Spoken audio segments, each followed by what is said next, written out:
When a 13-year-old girl showed up at a biker clubhouse asking for a man who hadn't spoken to her father for years, they didn't expect what she would say. One sentence would break the silence and change everything. This is the story of Mara, and the family she found when her own stopped listening.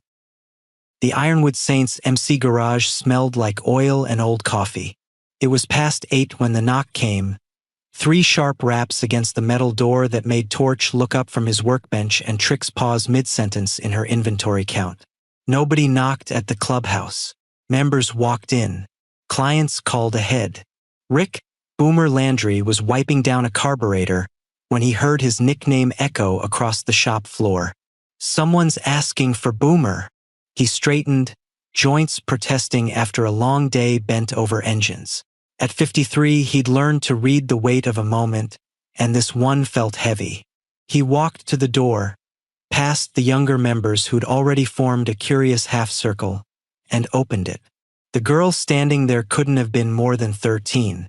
Tangled brown hair, jeans with holes that weren't fashionable, and a backpack that sagged against her thin frame like it carried more than books.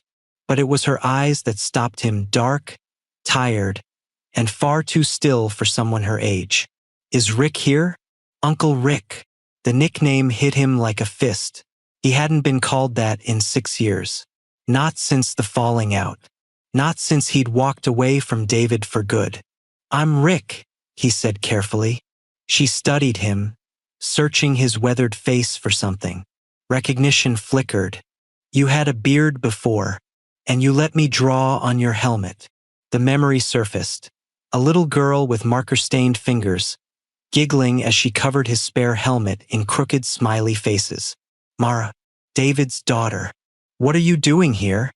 The question came out rougher than he intended. Mara's expression didn't change. Kids her age were supposed to be dramatic, emotional.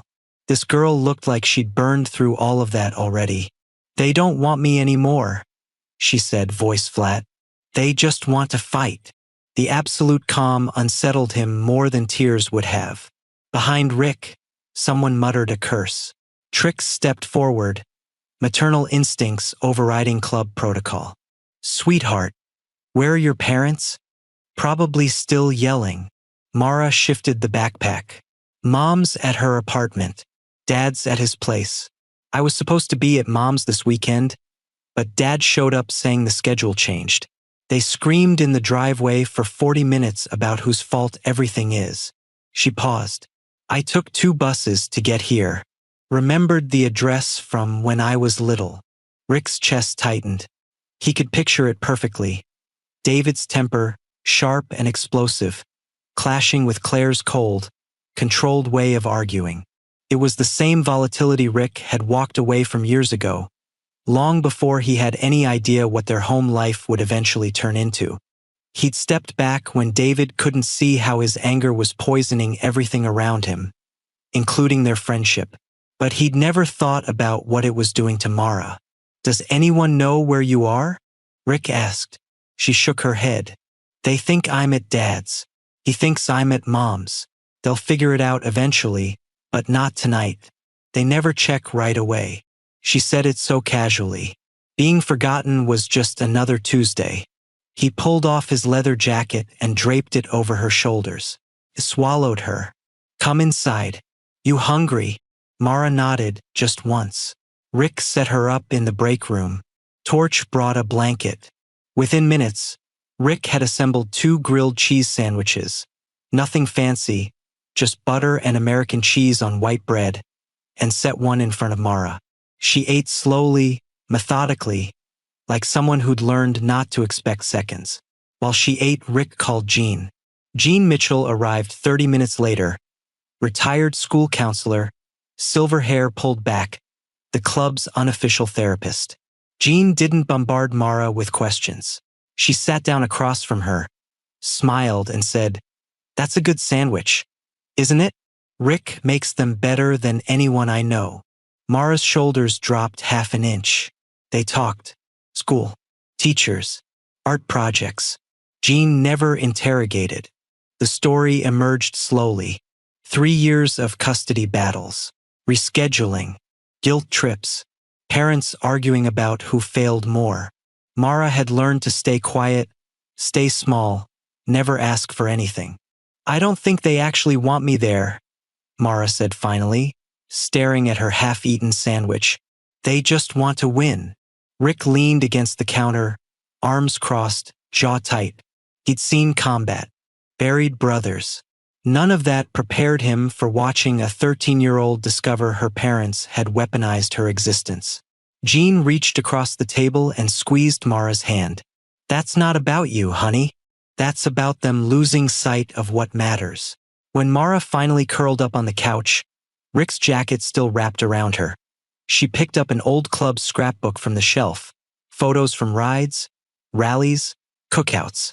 She flipped through it silently, pausing on a picture of Rick and David, arms slung over each other's shoulders, grinning like idiots. You were friends, she said quietly. Yeah, Rick said. We were. What happened? Rick sat down in the worn armchair across from her. Same thing that's happening to you. Your dad got so caught up in being angry, he stopped seeing the people around him. Mara looked at the photo again. Do you think he sees me?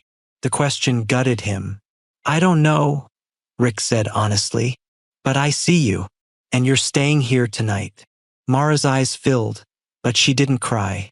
She just nodded and closed the scrapbook. Rick stayed up all night in that chair, watching her sleep, wondering how a little girl with marker-stained fingers had turned into this, someone who'd learned that being wanted was negotiable. He didn't have answers yet, but he knew one thing. She'd knocked on his door asking for help, and he wasn't going to send her back into the war. Rick's phone buzzed at 6:30 the next morning, David's number flashing on the screen. He silenced it. 2 minutes later, it buzzed again, then again. By the 7th call, Rick stepped outside into the crisp morning air and answered. Where is she? David's voice was ragged, equal parts fury and panic. Safe, Rick said.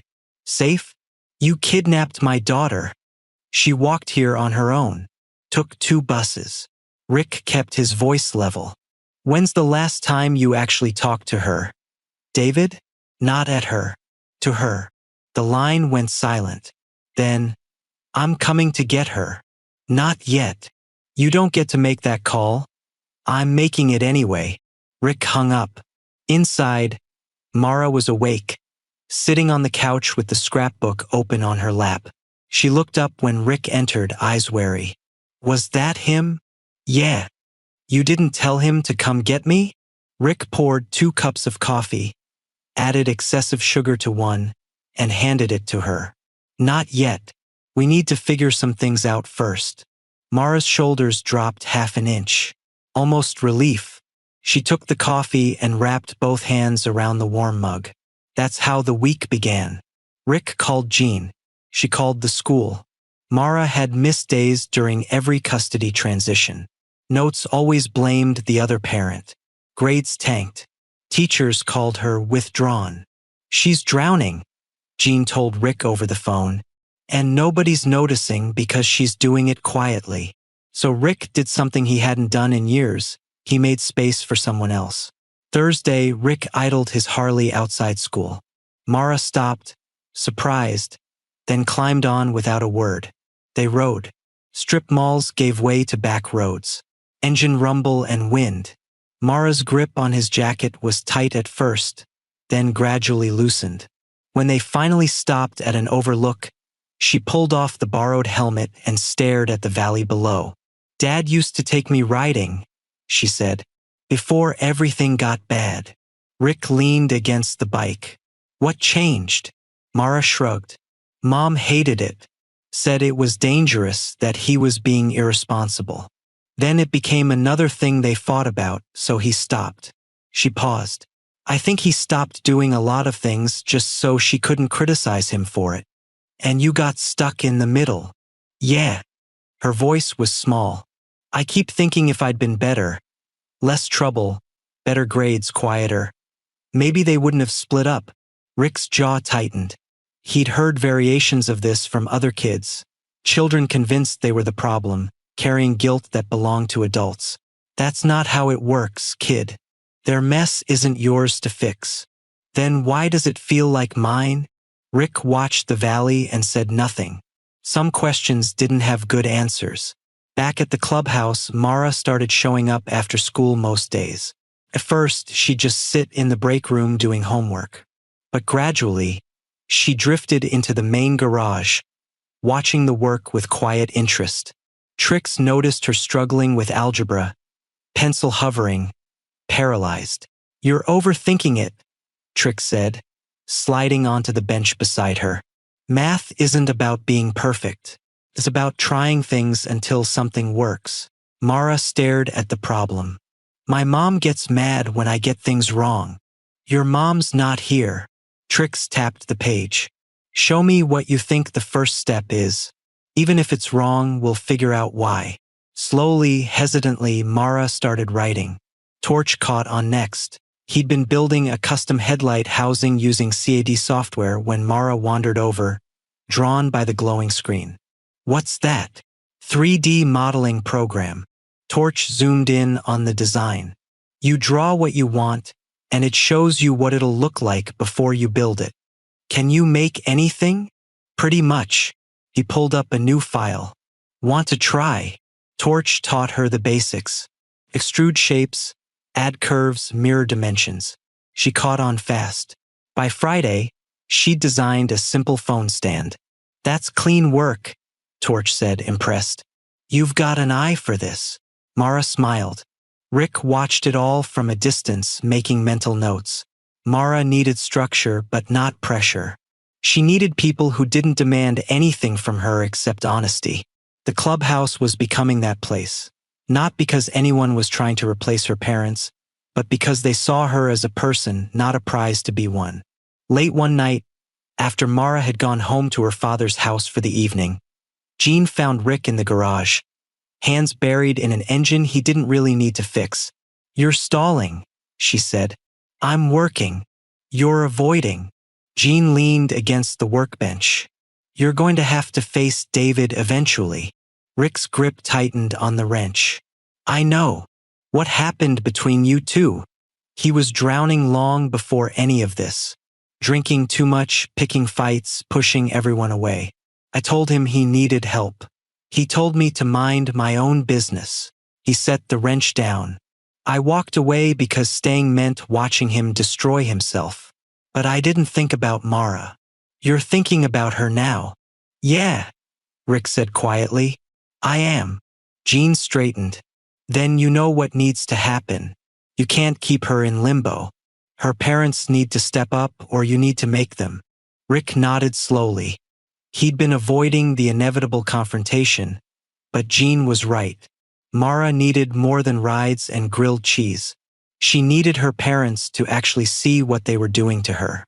And if they wouldn't listen on their own, Rick would make damn sure they heard it. The storm was coming. He could feel it building. But this time he wasn't walking away. The storm arrived on a Tuesday afternoon, 3 hours before closing. Rick was showing Mara carburetor adjustments when an engine roared outside. David's truck. Mara's hands froze on the wrench. He found out. "Stay here," Rick said. But she was already stepping back, retreating toward Torch's workstation. David burst through the door. Face flushed, eyes wild, rage and fear. He found Mara, then pivoted to Rick. "You son of a..." David started across the floor, fists clenched. Tools went quiet. Trix appeared, phone ready. Torch moved near Mara. "You've been hiding her here for a week?" David's voice bounced off the concrete walls. "Do you have any idea what you've done?" Her mother's threatening lawyers. The school's asking questions. "And you just took her." "I didn't take anyone," Rick said evenly. "She came here. You want to know why? Ask her." David's jaw worked. "I'm not asking you a damn thing. Mara, get your stuff. We're leaving." Mara didn't move. She stood behind Torch's computer, arms wrapped around herself, and for a moment she looked exactly like she had that first night. Small, exhausted, invisible. "Mara." David's voice cracked. Now. No. The word was quiet, but it might as well have been a gunshot. Everyone stopped. David stared at his daughter. What did you say? I said no. Mara's voice shook, but she didn't back down. I'm not going anywhere until you listen. Listen? I've been looking for you for a week. You've been fighting with Mom for a week, Mara interrupted. That's not the same thing. David opened his mouth, closed it. His anger faltered, confusion bleeding through. Mara stepped out from behind the computer. Her hands were trembling, but she kept talking. Do you even remember what you were fighting about the night I left? Because I do. Mom said you were late for pickup. You said she changed the schedule without telling you. She said you never check your email. You said she weaponizes every little thing. Her voice cracked. I stood in the driveway for 40 minutes listening to you both yell about whose fault it was that I was there. Neither of you asked me how my day was. Neither of you noticed when I left. The garage was dead silent. David's face drained of color. Baby, I'm not a baby. I'm not a message you send to Mom to prove a point. I'm not a weapon. Tears were streaming down Mara's face now, but her voice held steady. I just wanted someone to listen. And Uncle Rick listened. Trix listened. Torch listened. Nobody here asked me whose side I was on. They just let me exist. David's anger collapsed like cut strings. He turned to Rick, and for the first time, there was no anger in his expression, just devastation. Rick, don't apologize to me, Rick said quietly. Apologize to her. David swallowed hard. He took a step toward Mara, then stopped, like he didn't know if he had the right to get closer. I'm sorry, he said, voice breaking. God, Mara, I'm so sorry. I didn't know. You didn't ask, Mara whispered. Behind Rick, Jean's voice cut through the tension. David. She'd arrived without anyone noticing, her presence calm and authoritative. I think we need to sit down and talk. All of us. David looked at her, then back at Mara. Yeah, he said roughly. Yeah, okay. Break room. Trix brought water, closed the door. Long minutes of conversation that should have happened years ago. She asked David when he'd last had a real conversation with Mara. When he'd last asked what she needed instead of assuming. When he'd stopped seeing her as his daughter and started seeing her as a scoreboard. David defended himself. Brutal divorce. Difficult ex-wife. Doing his best. Each excuse rang hollow. Your best isn't good enough, Rick said finally. Not when your kid is running away to a biker clubhouse because she'd rather sleep on a couch than go home. David flinched. What am I supposed to do? Jean leaned forward. Therapy. Co-parenting counseling. You and Mara's mother need to learn how to communicate without using your daughter as ammunition. She'll never agree to that. She already did, Jean said. I called her yesterday, told her what was happening. She's angry, she's scared, but she's willing to try, if you are. David looked at Mara, who was staring at the table, picking at a loose thread on her sleeve.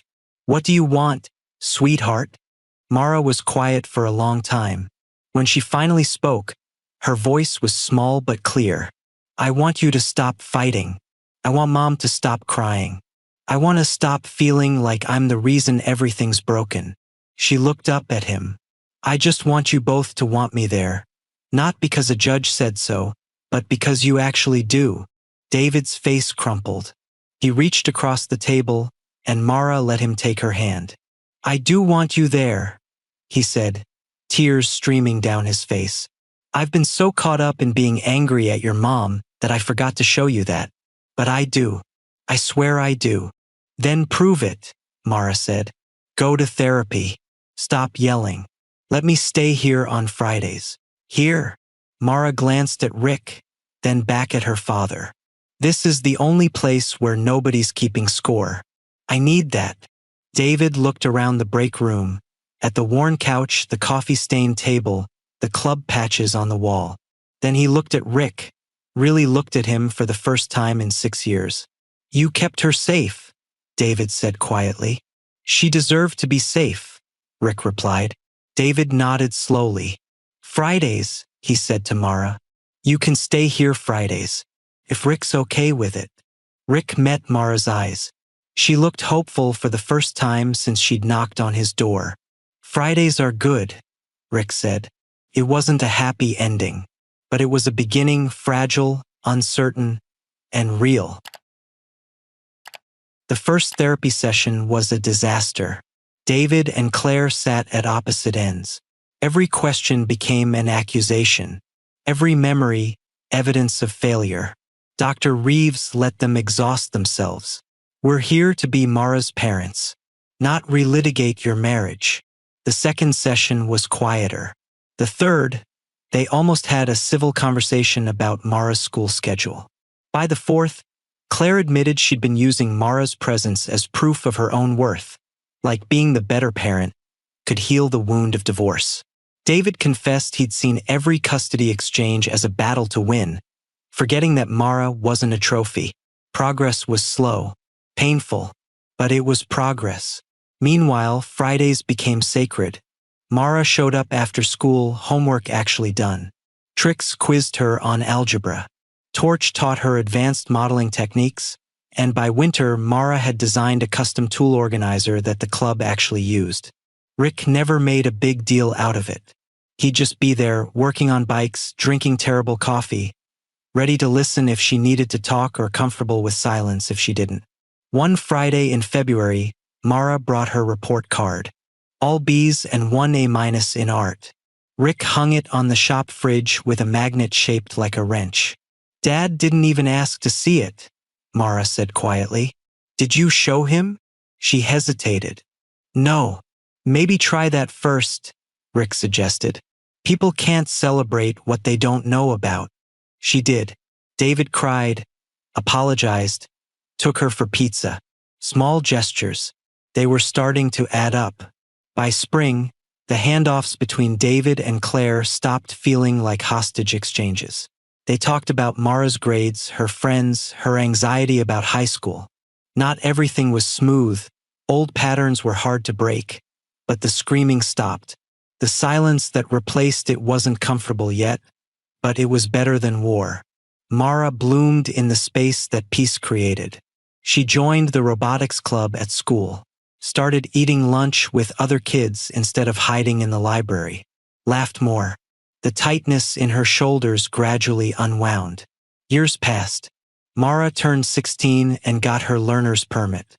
Rick taught her to drive stick shift in the clubhouse parking lot, patient through every stalled engine and jerky start. Torch helped her build a drone for a science competition. She took second place.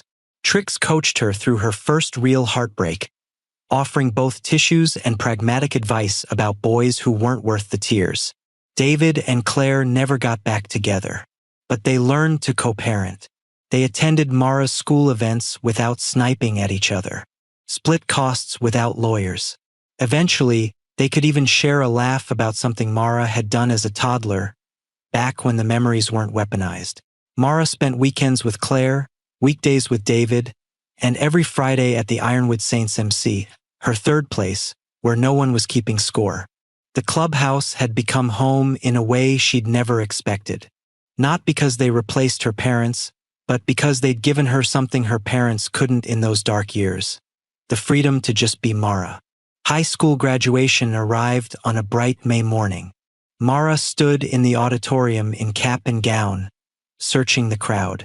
She spotted David in the third row, Claire beside him, not touching, but not at opposite ends either. Progress. And in the back, taking up an entire row, sat the Ironwood Saints. Rick, Jean, Trix, Torch, and half a dozen others in their leather, looking completely out of place and utterly proud. After the ceremony, Mara found Rick near the parking lot. She was carrying a wrapped box. "Made you something," she said, suddenly shy. Inside was a custom wrench, perfectly weighted and engraved with the club's emblem on one side. On the other, "Thanks for staying." Rick's throat tightened.